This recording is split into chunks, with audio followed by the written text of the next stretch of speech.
अगर आपके पास 500 रुपया, 1000 रुपया, 2000, 5000 रुपया महीने में एसआईपी में जमा करने वाले हैं, म्यूचुअल फंड्स में जमा करने वाले हैं, तो सबसे बड़ा सवाल जो आज आता है वो आता है कि कौन से म्यूचुअल फंड्स को चुने, क्योंकि हजारों म्यूचुअल फंड्स है। कोई कहता है स्मॉल फंड्स में लगाओ, कोई कहता है इंडेक्स फंड में लगाओ, कोई फ्लैक्सी में, कोई ईएलएसएस में। कहां लगाए पैसा, कहां जाए इंसान जो बेस्ट रिटर्न दे सके। कुछ लोग अपने ओवर स्मार्ट की वजह से लास्ट ईयर जो बेस्ट म्यूचुअल फंड्स ने रिटर्न दिया है उसमें लगा देते हैं पैसा, जो कि म्यूचुअल फंड्स यानी एसआईपी की सबसे बड़ी गलती होती है। मैं ऐसा क्यों कह रहा हूं, क्योंकि ऐसा कोई भी गारंटी नहीं है कि जो लास्ट ईयर जिस भी फंड्स ने बेस्ट रिटर्न दिया है करंट ईयर में वो बेस्ट रिटर्न देगा। हो सकता है कि उस पर्टिकुलर सेक्टर में, जिस सेक्टर में वो म्यूचुअल फंड्स है, बहुत अच्छा शेयर भी काम किया हुआ हो, तो इस वजह से उस पर आपको खेलने की जरूरत नहीं है। अगर कोई आपको एडवाइस दे तो बिल्कुल उस एडवाइस को इग्नोर कर दिए। अब मैं बात करता हूं कि म्यूचुअल फंड्स में ये जो है ना, सबसे बड़ा सवाल है कि म्यूचुअल फंड्स का कौन से म्यूचुअल फंड्स में पैसा लगाएं, ये चुनना मुश्किल क्यों है।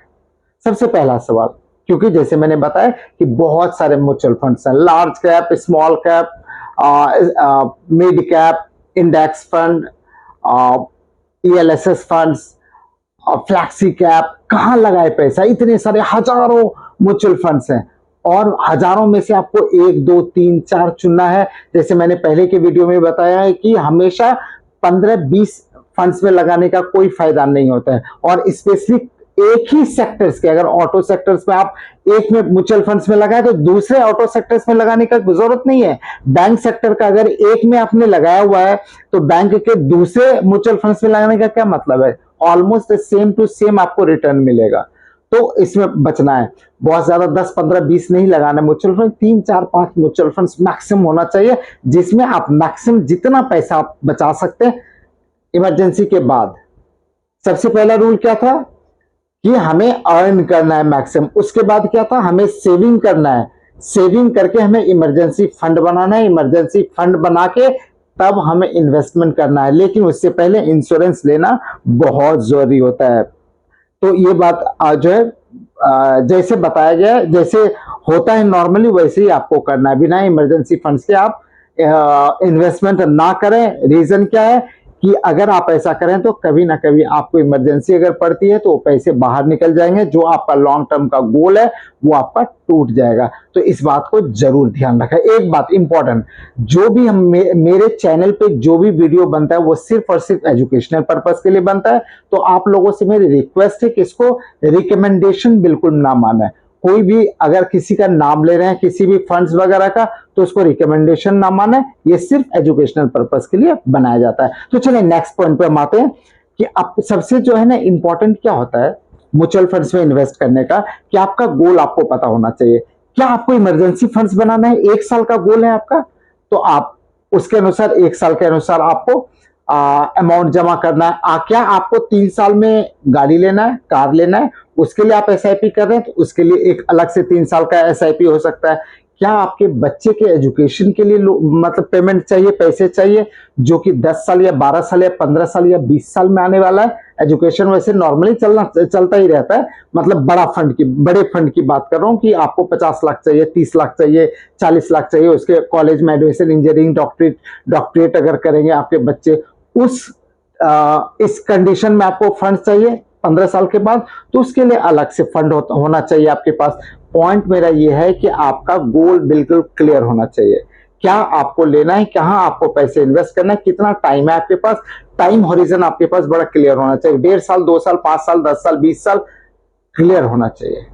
तो पहला, दूसरा पॉइंट है कि आपका गोल क्या कहता है, उसके अनुसार आप म्यूचुअल फंड्स चुनेंगे। तीसरा फंड है कि रिस्क को समझिए।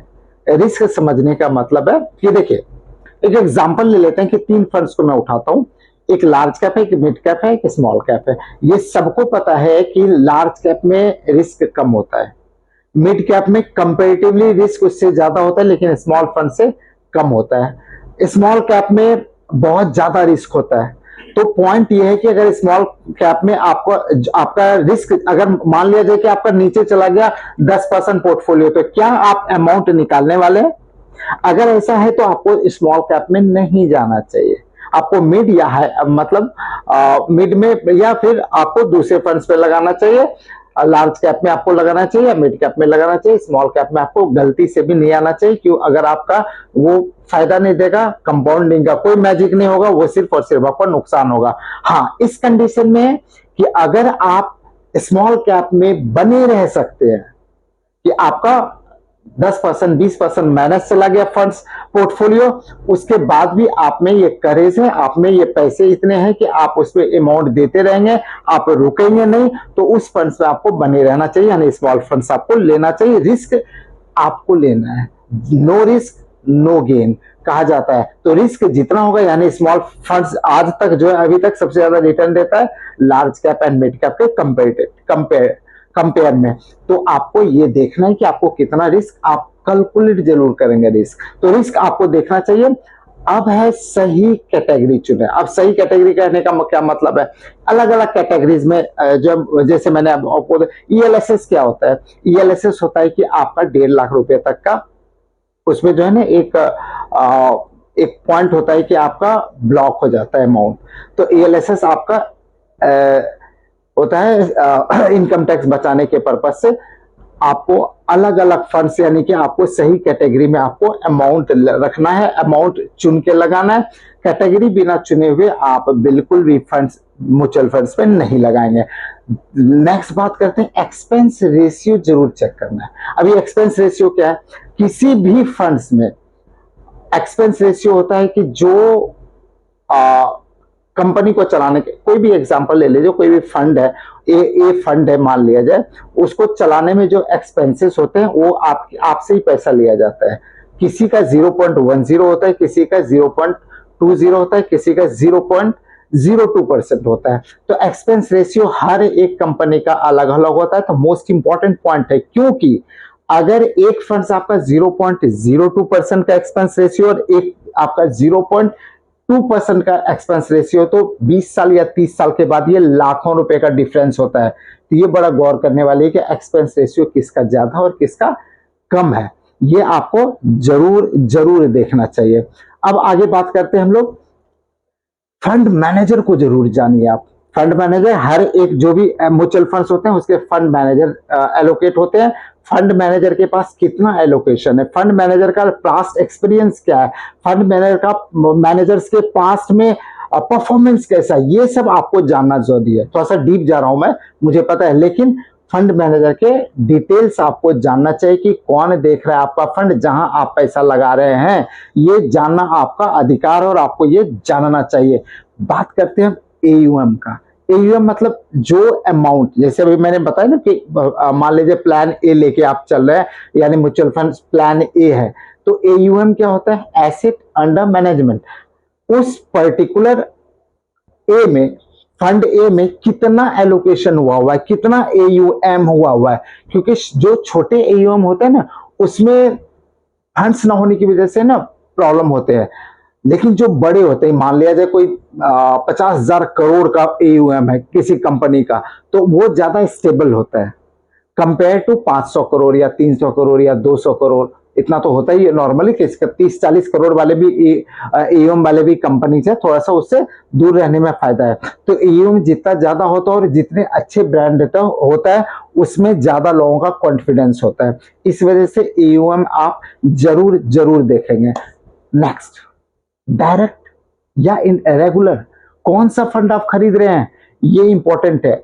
किसी भी फंड्स को खरीदने से पहले आप चेक कीजिए, गूगल पे चेक कर लीजिए कि ये डायरेक्ट है या रेगुलर है, क्योंकि डायरेक्ट फंड में एक्सपेंस रेशियो कम होता है और रेगुलर में ज्यादा होता है, ये हमेशा से है। तो इसलिए हमेशा कोशिश कीजिए कि डायरेक्ट फंड्स लेना है, रेगुलर फंड्स में आपका एक्सपेंस रेशियो ज्यादा होता है। नेक्स्ट पॉइंट है, पास्ट के परफॉर्मेंस को कैसे देखें। पास्ट परफॉर्मेंस, जैसे मैंने अभी क्या बताया था स्टार्टिंग में, कि बहुत सारे ऐसे लोग हैं जो पास्ट के एक्सपीरियंस को, पास्ट मतलब लास्ट ईयर को चेक करते हैं और इसमें फंड्स आंख बंद करके लगा देते हैं। नहीं करना है। आपको कैसे देखना है, 3 साल का देखना है, 5 साल का देखना है, 7 साल का देखना है, 10 साल का देखना है। पॉसिबल अगर उस फंड्स में, अगर आप उस फंड हाउस में 15 साल 20 साल का है टाइम जोन, तो उसको देखना है। एक साल में नहीं लगाना है। एक साल में कई रीजंस होते हैं उसके बढ़ने के। आप एक एग्जांपल ले लीजिए, कोई 10 रुपए का सिर्फ अभी आया हुआ है, कोई भी फंड्स अभी आया 10 रुपए का, उसका एनएबी होता है 10 रुपए से, हो सकता है 13 रुपया चला गया, 30% का रिटर्न दे दिया उसने, तो उसमें आपको फंड्स उसमें पैसा लगाने का मतलब नहीं है। मैं ऐसा भी नहीं कह रहा हूं कि बिल्कुल नहीं होना चाहिए, उसको रिसर्च करना बहुत जरूरी है, मोस्ट इंपॉर्टेंट है, उसका रिसर्च आपको करने आना चाहिए। सारे पॉइंट्स मैं इसलिए बता रहा हूं। नेक्स्ट पॉइंट, जैसे मैंने बताया था अभी थोड़ी देर पहले कि 15, 20, 10, 15 पोर्टफोलियो में पैसा नहीं लगाना है, आपको डाइवर्सिफिकेशन करना है, लेकिन एक ही सेक्टर में नहीं। आपने बैंकिंग का ले लिया है, ऑटो का ले लीजिए, ऑयल का ले लिया है, किसी और का ले लीजिए, यानी कि बैंकिंग के ही अलग अलग बैंक, एचडीएफसी बैंक का भी आपने म्यूचुअल फंड ले लिया, आईसीआईसीआई बैंक का भी ले लिया, आईडीएफसी बैंक का भी ले लिया, कोई फायदा नहीं है, ऑलमोस्ट सेम टू सेम होता है उसका रिटर्न। तो डाइवर्सिफिकेशन करना आपको बहुत बहुत जरूरी है। अब देखिए कि एसआईपी करने के पहले आपको क्या क्या चेकलिस्ट लगाना है। सबसे इंपॉर्टेंट, मैंने क्या बताया था आपको अभी थोड़ी देर पहले, कि लास्ट ईयर वाले पे नहीं जाना है। सिर्फ लास्ट ईयर ने बेस्ट परफॉर्मेंस दिया उसको ले लिया, नहीं करना है। दूसरा, आपको फंड मैनेजर को जानना है। तीसरा, आपको एयूएम देखना है। चौथा, आपको कौन से फंड्स में पैसा लगाना है, आपका जो टारगेट है क्या है, उस टारगेट को देखना है। सही कैटेगरी चुनना है। एक्सपेंस कितना है, एक्सपेंस रेशियो उसको चेक करना है। एयूएम देखना है, डायरेक्ट लेना है या रेगुलर डायरेक्ट है या नहीं है, उसको देखना है। तो ये सारे पॉइंट है, चेकलिस्ट आप बना लीजिए। ये जैसे मैंने बताया कि रेगुलर से थोड़ा दूर रहिए, डायरेक्ट लीजिए। अगर आपको रिस्क कम लेना है तो स्मॉल फंड से दूर रहिए, स्मॉल कैप से दूर रहिए, लार्ज कैप में लीजिए, फ्लैक्सी कैप में लीजिए। डाइवर्सिफिकेशन करने के लिए फ्लैक्सी कैप में लीजिए। तो पॉइंट ये है कि आप चेकलिस्ट बना लीजिए, और चेकलिस्ट बनाने के बाद सोच समझ के अपने रिसर्च के अनुसार आप फंड्स खरीद लीजिए। लेकिन ये तो पहला स्टेप है। अभी पहले स्टेप में जब आप फंड्स चेक करके ले लिया, खरीद लिया, तो ये पहला स्टेप, आपको नेक्स्ट 20 साल तक भी जाना है। अगर आपका लॉन्ग टर्म का गेम है, तो लॉन्ग टर्म का टाइम होरिजन है, तो आपको और आगे जाना है। अभी नहीं रुक सकते आप। डिपेंड करता है कि आपका गोल क्या है। क्या आपको गाड़ी लेना है 3-4 साल में, आप देख लीजिए कौन सा फंड्स बेस्ट है, उसको ले लीजिए। इमरजेंसी फंड बनाया 1 साल में, 2 साल में, उसके अनुसार ले लीजिए। तो आई होप आपको वीडियो पसंद है। अगर वीडियो पसंद आया और आपने एसआईपी शुरू कर दिया, म्यूचुअल फंड शुरू कर दिया, तो कमेंट में आप डालिए एसआईपी स्टार्टेड। और अगर वीडियो पसंद आए तो लाइक कीजिए, और अपने दोस्तों के साथ, अपने फैमिली वालों के साथ इस वीडियो को शेयर कीजिए, क्योंकि सारे पॉइंट्स इसमें मैंने इसको कवर किया है। कुछ भी रह गया तो आप प्लीज कमेंट में बताइएगा जरूर। और सबसे इंपॉर्टेंट, अगर अभी तक आपने चैनल को फॉलो और सब्सक्राइब नहीं किया, प्लीज जरूर कर लीजिएगा। तब तक के लिए जय हिंद, जय भारत।